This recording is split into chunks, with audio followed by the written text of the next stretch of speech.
O itago nyo tong video na to, wag nyo pakita sa anak nyo kasi siguradong magpapabili yan. Tulad ng anak ko, meron siyang nakita, meron siyang napanood na kagaya nito. Eh syempre naawa ko binilihan ko.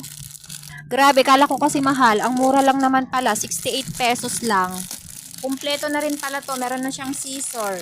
Meron na din tong tali. Tapos pwede ka ditong gumawa ng headband. Katulad niyan. Meron na siyang kasamang dalawang, hindi ko alam, basta naka-curve siya. Feeling ko ano to, gagawin siyang headband. Tapos may hikaw na rin. Tapos itong isang box na to, ang daming laman. Pwede ka ditong gumawa ng porcelas. Tapos necklace or sing-sing. Meron na din tong manual kung paano siya gawin. Maraming magagawa dito at pwede talaga to paglibangan ng mga anak ninyo. Magiging creative din sila sa paggawa ng kung ano-ano.